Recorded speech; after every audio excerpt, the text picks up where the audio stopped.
ప్రకాశం జిల్లా మదిపాడు మండలం మదిపాడు గ్రామంలో మినీ గోకులం ప్రారంభోత్సవ కార్యక్రమంలో పాల్గొన్న రాష్ట్ర మంత్రి డోల బాల వీరాంజనేయ స్వామి, సంతనూతలపాడు శాసనసభ్యుడు శ్రీ బిఎన్ విజయకుమార్, ప్రకాశం జిల్లా కలెక్టర్ తమీం అన్సారియా కార్యక్రమంలో వ్యవసాయ శాఖ అధికారులు పాల్గొన్నారు.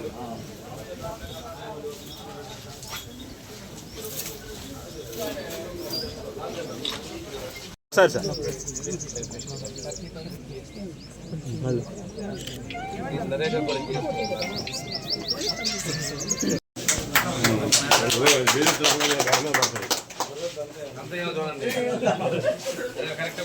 ఈరోజు మన ప్రీతం ముఖ్యమంత్రి గారు, అదేవిధంగా ఎన్డీఏ భాగస్వామ్య పక్షాలు ఎప్పుడు కూడా పల్లె ప్రాంతాలు, గ్రామీణులు, దాంతోపాటు రైతులు, వాటితో అనుబంధంగా ఉన్నటువంటి పశువులు కావచ్చు, సంతోషంగా ఉండాలి, రైతు ఆనందంగా ఉండాలి అనే లెక్కలో మునిగిపోతా ఉన్నాం. 2018లోనే ఆ రోజు మన మహాత్మా గాంధీ జాతీయ ఉపాధి హామీ పథకం ద్వారా ఈ పశువులకి, అదేవిధంగా మేకలు, గొర్రెల కోసం నరేగాలో షెడ్ల నిర్మాణానికి మనం ఆ రోజు ప్రారంభోత్సవం చేయడం జరిగింది. ఆ రోజు నాంది పలికిన తర్వాత కొంతమంది నిర్మాణాలు సగంలో పెట్టుకున్నారు, కొన్ని పూర్తి చేసే పరిస్థితి వచ్చింది. ప్రభుత్వం మారిన తర్వాత వాటిన్నిటికీ కూడా బిల్స్ ఆగిపోయినాయి. అదే విషయం ఈరోజు కూడా కొంతమంది అదృష్టం చేయడం జరిగింది. మన ప్రభుత్వం వచ్చినటువంటి మొదట్లోనే 4 నెలల కాలంలో చేపట్టడం జరిగింది. మళ్ళీ తిరిగి మినీ గోకులాలు శాంక్షన్ చేయడం జరిగింది. అది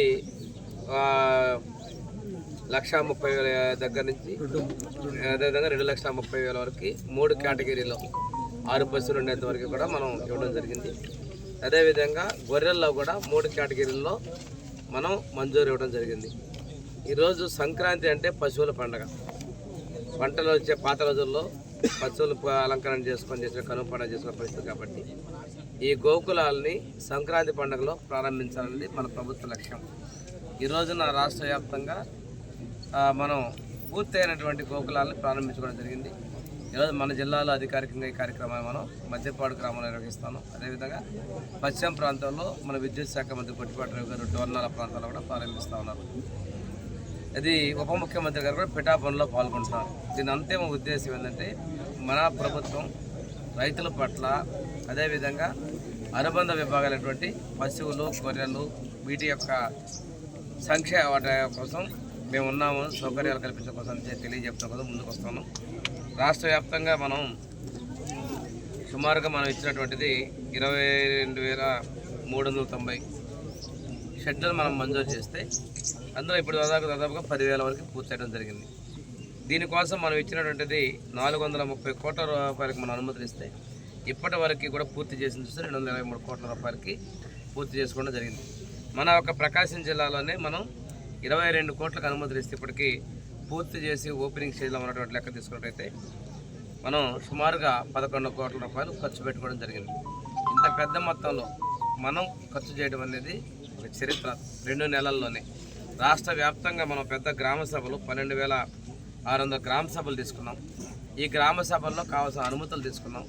ఊరికి కావాల్సిన రోడ్లు, కాలువలు, అదేవిధంగా కుంటలు, దాంతోపాటు చెక్ డ్యామ్స్, ఈ పశువుల కష్టాలన్నింటి కూడా అనుమతులు తీసుకున్నాం. మనం ఇది ఒక యుద్ధ ప్రాతిపదిక మనం చేయడం జరిగింది. మనం తీసుకున్నట్టయితే 1,042 పనులు మనం మంజూరు చేయడం జరిగింది. అందులో మనకి ఈరోజు పూర్తిగా పూర్తయి 475 పనులు మనం పూర్తి చేసుకోవడం జరిగింది. ఇంకా 2-3 రోజుల్లో ఇంకొన్ని పూర్తయ్యేటువంటి పరిస్థితులు ఉన్నాయి. ఇంకా 1-2 ఎక్కడ మ్యాక్స్ అయినా కానీ కొత్త శాంక్షన్ కూడా ఇచ్చేందుకు మనం సిద్ధంగా ఉన్నాం. మీరు ఒకసారి చూసుకుంటే ఎన్డీఏ ప్రభుత్వం వచ్చిన తర్వాత చంద్రబాబు నాయుడు గారు, పవన్ కళ్యాణ్ గారి యొక్క ఆలోచన మేరకు ప్రతి గ్రామాల్లో కూడా ఈరోజు సిమెంట్ రోడ్లు వేస్తూ ఉన్నాం. ప్రతి గ్రామాల్లో కూడా సైడ్ కాలువలు కడతా ఉన్నాం.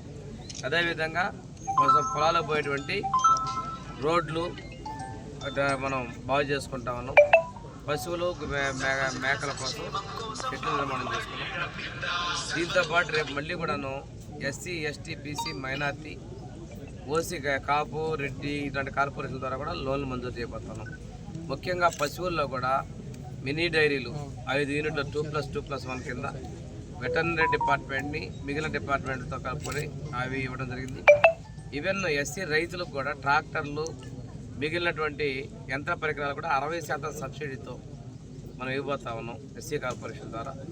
అంటే ఇంత మొత్తం వ్యయంలో రైతు సంక్షేమాని కోసం ఉన్నటువంటి ప్రభుత్వం మన ముఖ్యమంత్రి చంద్రబాబు నాయుడు గారి ఆధ్వర్యంలో ఉన్నటువంటి ఎన్డీఏ ప్రభుత్వం అనే విషయాన్ని మీకు తెలియజేసుకుంటూ, ఈ రోజున రేపు ఎల్లుండి 10, 11, 12 3 రోజులు కూడా రాష్ట్ర వ్యాప్తంగా పండుగ వాతావరణంలో ఈ మినీ గోకులాల్ని ప్రారంభించుకోవడం జరుగుతూ ఉంది. ఇంతకుముందు ముఖ్యమంత్రి గారు ఒక ఆలోచన కూడా చేశారు, పశువులకి హాస్టల్స్ కూడా ఆ రోజు ప్రతిపాదన చేశాం 18, 19లో. అటువంటి ఆలోచనలో మళ్ళీ కూడా మనం రేపు కొనసాగించాం. అయితే చాలామంది పశువులకి వసతులు లేని ఇబ్బందులు ఉండేవారు, వారి పశువులన్నింటినీ ఒక చోట పెట్టి హాస్టల్ లాగా నిర్వహణ చేసే పరిస్థితి కూడా గతంలో మన ముఖ్యమంత్రి గారు అంకురార్పణ చేశారు. ఇవన్నిటికీ కూడా తిరిగి రైతు సంక్షేమం మనం ముందుకెళ్తున్నాం. పశువుల కోసం ఇంతకుముందు మనం శైలేజ్ గడ్డిని ఇచ్చాం, ఈరోజు అటువంటి పరిస్థితులు లేవు. తిరిగి వాటిని అన్నింటి ఇచ్చేటానికి మన ప్రభుత్వం అంకురార్పణ చేస్తుందని తెలియజేస్తున్నాం. రైతు పట్ల, రైతు కూలీల పట్ల, పశు పోషకుల పట్ల మన ప్రభుత్వం చిత్తశుద్ధితో ఉంది. వారికి మెరుగైన ఫలితాలు సాధించే విధంగా ముందుకెళ్తున్నాం. ప్రాథమిక రంగాల్లో ఒకటైనటువంటి వ్యవసాయం, దాని అనుబంధ రంగమైనటువంటి ఈ వెటర్నరీ డిపార్ట్మెంట్ను కూడా మనం ముందుకెళ్తే మన యొక్క ముఖ్యమంత్రి గారి లక్ష్యం ఏదైతే ఉందో పేదరిక లేని సమాజంలో మనం మరింత ముందుకెళ్తామని చెప్పి తెలియజేసుకుని ఈరోజు ఇక్కడ ఉన్నటువంటి రైతు 6 పశువులతో ఉన్నారు. ఇదే దానికి ఇవన్నీ కూడా పశు పోషకులను పెంచే ద్వారా, వాటి ద్వారా కుటుంబం ఆర్థికంగా లబ్ధి పొందాలి. ఏదైతే ఎంపవర్మెంట్ ఎంటర్‌ప్రెన్యూర్‌షిప్ ఉండాలనేది చిన్న కుటీర పరిస్థితి నుంచి పెరగాలనేది కూడా ముఖ్యమంత్రి గారి లక్ష్యం తెలియజేసుకుంటూ, ఏది ఏమైనా ఉప ముఖ్యమంత్రి గారు పంచాయతీరాజ్ శాఖ మంత్రిగా ఉన్నప్పుడు ఒకేసారి గ్రామ సభలు నిర్వహించడం, ఇంత పెద్ద మొత్తంలో రోడ్లు ఇవ్వటం మనం చాలా సంతోషంగా. మన జిల్లాలో అయితే సుమారు 185 కోట్ల వరకు సీసీ రోడ్లకి, ఈ గోకులాలకి, గ్రావెల్ రోడ్లు కూడా ఇవ్వడం జరిగింది. గత 5 సంవత్సరాల్లో పొలాలు పోయే డొంకలు పూర్తిగా భ్రష్టుపట్టాయి. ఇంతకుముందు ఎప్పుడు లేని విధంగా రైతులు ప్రతి ఒక్కళ్ళు మా ఊర్లో పొలాలు పోయే డొంకలు కావాలని చెప్పేసి నేను 15 సంవత్సరాలు రాజకీయాలు ఉన్నా, కానీ ఈరోజు ఈ డిమాండ్ ప్రతి గ్రామంలో ఉంది. అంటే ఎంత నిర్లక్ష్యానికి గురయ్యాయంత